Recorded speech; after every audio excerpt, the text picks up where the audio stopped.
찬송가 442장을 찬송하시겠습니다.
함께 기도하겠습니다. 분주한 일들에 앞서 하나님과 친밀한 교제를 놓치지 않는 믿음 주시길 기도하겠습니다. 이번 주 유년부 초등부 성경학교에 말씀의 은혜 주시고 함께 참여하는 어린이들의 마음이 좋은 땅으로 준비되어서 평생 하나님만을 믿고 따르는 하나님의 자녀로 세워지길 기도하겠습니다. 헌신하는 교역자들과 교사들의 가정과 삶을 축복해 주시고 좋은 날씨 속에서 어떤 사고도 없이 풍성한 기쁨의 잔치가 되도록 인도해 주시길 간구하겠습니다. 끝으로 박규성 위임 목사님의 건강을 온전히 회복시켜 주시고 모든 설교와 사역 가운데 오직 주의 평강으로 함께 하시기를 기도하겠습니다. 승리교회에도 주님의 평강 주시길 간구하겠습니다. 이 제목 가지고 다 함께 기도하시겠습니다.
오늘 우리에게 주시는 하나님의 말씀은 마가복음 1장 35절에서 45절 말씀입니다. 신약 53쪽에 있습니다.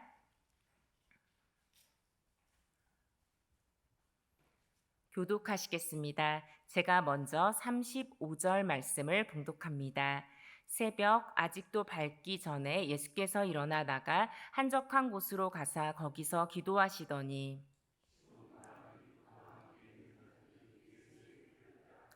만나서 이르되 모든 사람이 주를 찾나이다.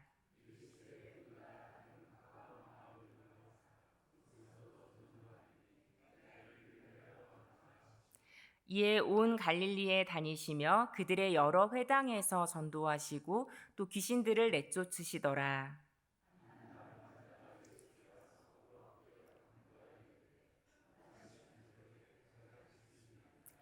예수께서 불쌍히 여기사 손을 내밀어 그에게 대시며 이르시되 내가 원하노니 깨끗함을 받으라 하시니 곧 보내시며 엄히 경고하사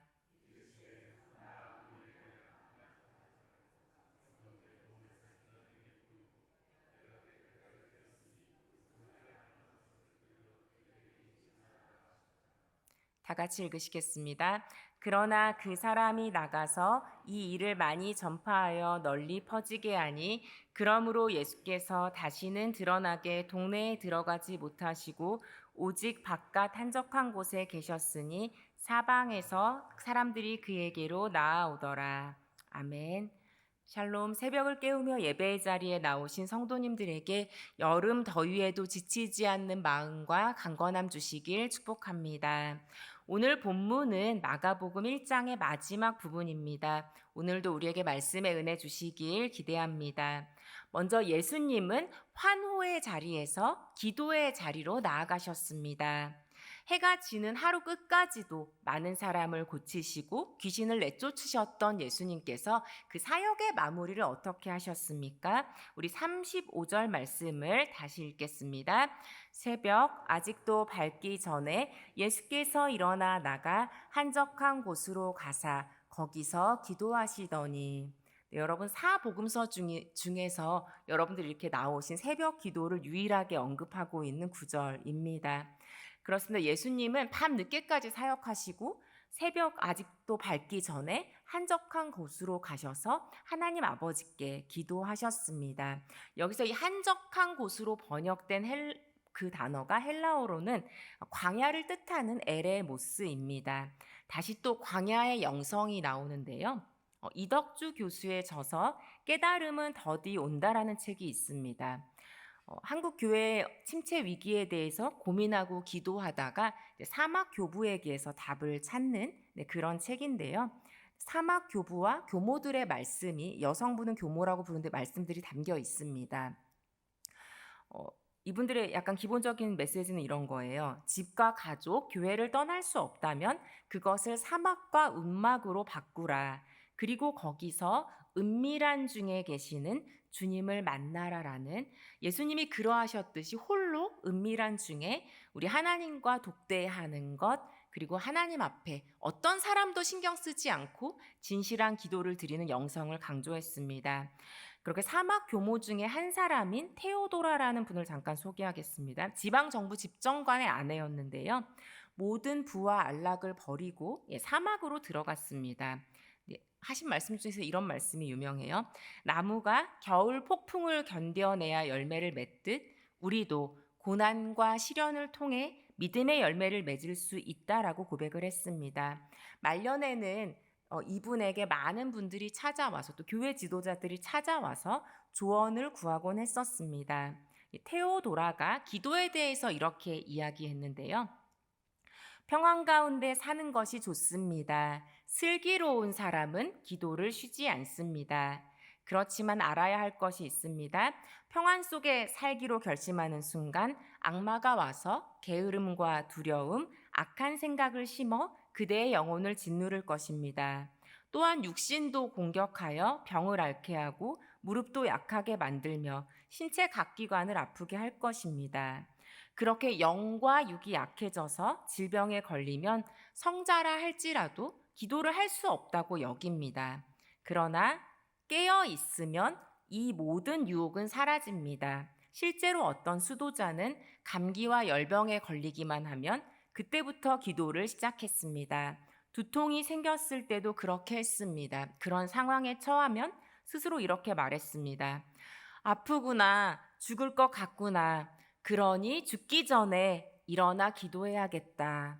이런 식으로 자신을 쳐서 달래며 기도했고, 기도를 하고 나면 열이 사라졌습니다. 그런 식으로 악마와 대항하며 기도함으로 자신을 이겨나갈 수 있었습니다.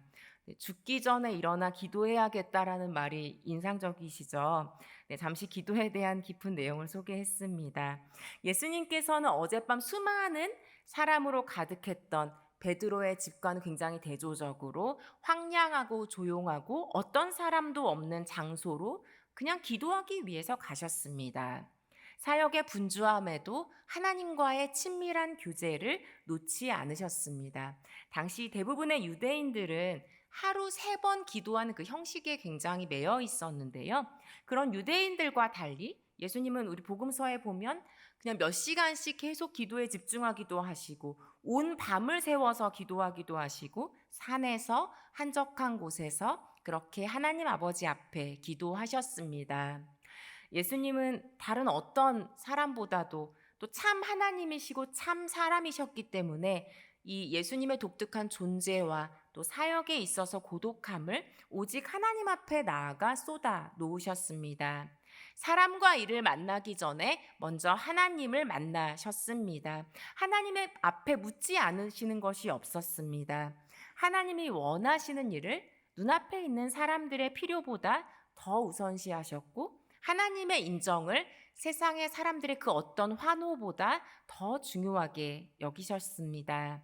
이 기도의 시간에 나는 하나님과의 교제가 쌓이고 쌓여서 예수님은 십자가에까지 이르실 수가 있었습니다.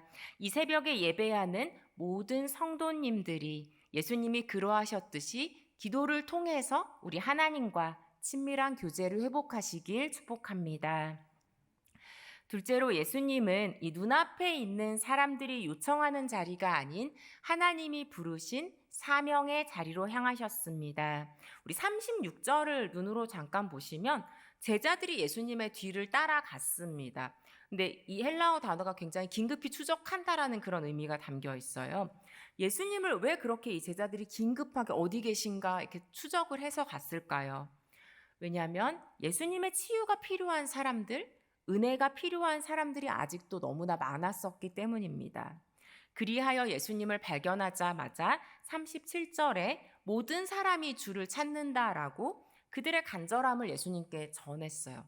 예수님은 회당에서 말씀도 전하시고 또 귀신도 내쫓으시고 많은 일들을 하시고도 병자들과 귀신 들린 사람이 찾아왔을 때 그들을 마다하지 아니하고 정성스럽게 고치셨기 때문에 진심을 보이셨기 때문에 제자들은 당연히 예수님이 다시 가셔서 그들을 고치실 것이다라고 짐작을 했습니다. 그런데 예수님이 의외의 말씀을 하시는데요. 우리 38절 말씀 함께 읽겠습니다. 이르시되 우리가 다른 가까운 마을들로 가자. 거기서도 전도하리니 내가 이를 위하여 왔노라 하시고.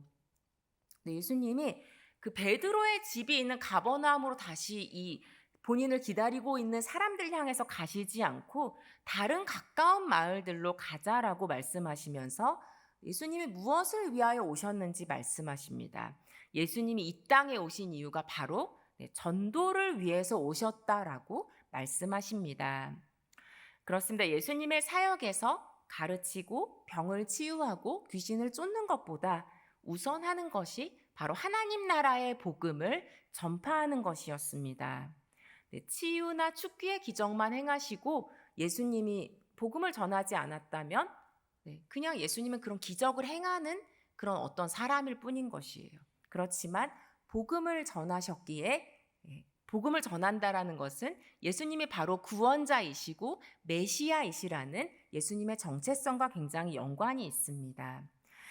사람들은 당장에 본인의 필요, 나의 필요가 채워지기를 바라며 내 삶에 기적이 일어나기를 바라며 예수님께 치유를 또 귀신을 쫓아주시기를 구했지만 예수님은 메시아로 부르신 우리 하나님의 그 부르심에 초점을 맞추며 하나님 나라 복음을 전하는 전도의 귀한 사명에 충실하셨습니다. 성도 여러분, 예수님이 그러하셨듯 당장 눈앞에 있는 누군가의 필요를 채우기에 급급하기보다는 하나님이 부르신 여러분 각자에게 주시는 그 귀한 부르심의 사명을 먼저 발견하셨으면 좋겠습니다. 그리하여서 우리 한 번뿐인 하나님 우리에게 허락하신 이 삶을 그 사명의 자리에 서는 지혜 주시길 축복합니다. 끝으로 예수님은 이 나병 환자를 부정의 자리에서 정결의 자리로 치유하셨습니다. 한 나병 환자가 예수님 앞에 나와서 엎드리며 치유해 주실 것을 간구합니다. 여러분 많은 설교에서 들으셔서 나병에 대해서 이해함이 있으시죠? 네, 감염으로 인해서 피부가 괴사하는 질병이고 네, 이 질병의 안타까운 점은 율법에 따르면 공동체 안에 살아갈 수가 없는 것이었습니다. 철저히 사람들에게 격리가 되는 그런 병인데요. 이 사람을 가까이 하거나 만지기만 해도 부정하게 되기 때문에 너무 자존심이 상할 것 같지만 내 곁에 누군가가 다가오지 못하도록 나병 환자는 옷을 찢고 머리를 풀고 민 입술을 가리고 부정하다라고 외치면서 그렇게 살아가야 되는 그런 환자였습니다. 이게 정말 반은 죽은 채로 살아가는 인생인 것이죠. 40절을 보면 그렇게 누구에게도 가까이 나아갈 수 없고 누군가 내 근처에 올까봐 부정하다를 외쳐야 하는 그런 이 나병에 걸린 자가 예수님께로 가까이 나와서 엎드렸습니다. 예수님의 권세에 대한 소문을 들었기 때문에 예수님 앞에 나아가면 반드시 치유받을 것이라는 확신이 있었기 때문에 그러하기에 본인에게 주어진 이 율법의 굴레, 사회적 격리의 굴레를 알고 있었지만 예수님 앞에 엎드렸습니다. 이 나병 환자에게 예수님이 어떻게 하셨습니까? 우리 41절 말씀 함께 읽겠습니다. 예수께서 불쌍히 여기사 손을 내밀어 그에게 대시며 이르시되 내가 원하노니 깨끗함을 받으라 하시니. 이 나병 환자가 그래도 예수님에 대해서 배려가 있었어요. 먼저 손을 대지는 않았습니다. 그냥 가까이 가서 엎드렸어요. 근데 예수님께서 이 나병 환자가 남겨두었던 이 마지막 안전거리를 예수님이 지우십니다. 손을 내밀어 그 나병 환자에게 대셨고 깨끗함을 받으라 선언하셨습니다. 나병이 나았을 경우에 어떻게 해야 되는지 그 레위기에 나와 있거든요. 제사장을 찾아가서 확인을 받아야 됩니다. 당시의 제사장은 나병 환자가 나았을 경우에 깨끗함으로 확인해주는 역할이었지만 그것을 선언해주는 역할이었지만 우리의 진정한 제사장이신 예수님은 그 역할을 뛰어넘으셔서 부정함을 정결하게 하는 메시아이심을 보이셨습니다. 여러분 긴 시간 부정의 자리에서 매여있던 이 사람을 정결의 자리로 깨끗하게 하시고 자유 주시고 공동체 속으로 회복시키시는 예수 그리스도이십니다. 사랑하는 성도 여러분, 환호의 자리에서 기도의 자리로 사람들의 필요에 끌려다니기보다는 하나님이 주신 사명의 자리로 나아가셨던 예수님을 따르는 믿음 주시길 소망합니다. 이 새벽에 고요한 중에 하나님 아버지 앞에 나아가 기도하실 때 친밀하게 말씀하시는 하나님의 마음과 뜻을 분별하며 순종하는 믿음 주시길 진심으로 기원합니다. 함께 기도하시겠습니다. 참 좋으신 하나님, 우리를 불러 새벽을 깨우게 하시니 감사드립니다. 예수님께서 많은 사람을 위해서 사역하시다가도 우리 하나님과의 친밀한 교제의 시간을 놓치지 않으셨던 것처럼 이 자리에 계신 한 분 한 분이 그 살아계신 하나님 아버지 앞에 나와 기도할 수 있도록 깨워주시고 인도해주시고 강건함을 허락해주시니 감사드립니다. 하나님 이 새벽에 주님 앞에 나와 기도하실 때 살아계신 하나님 아버지 친밀하게 만나주시고 하나님께서 붙들어 주시고 동행해 주시기를 간구합니다. 그리하여 우리 삶에 그 어떤 일이 있든지 우리 하나님과의 그 친밀함 속에서 친밀한 교제 속에서 그 모든 것들을 주님의 마음으로 해석해 나가고 주님이 부어주시는 사랑의 힘으로 다시 일어설 수 있도록 인도하여 주시옵소서. 예수님의 사역의 힘은 우리 하나님과의 친밀한 교제였음을 바라봅니다.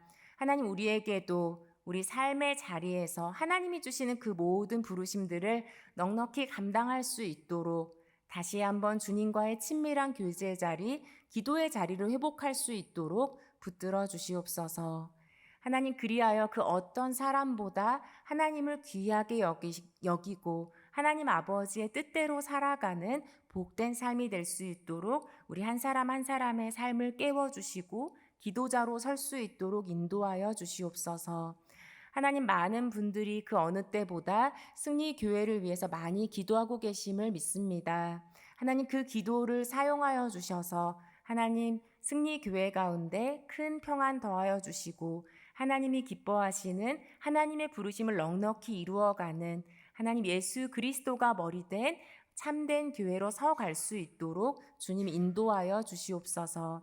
하나님, 이 자리에 나오신 모든 성도님들의 삶 가운데, 교회 가운데 주님께서 부어주시는 진정한 평안 주시기 원하며, 이제는 우리 주 예수 그리스도의 은혜와 하나님의 사랑과 성령의 교통하심이 그 누구보다 그 무엇보다 기도 속에서 하나님과의 친밀함을 회복하길 소원하는 성도님들 위해 축복으로 주신 가정과 일터 위에 나라와 세계 위에 영원토록 함께 하시기를 간절히 축원하옵나이다. 아멘.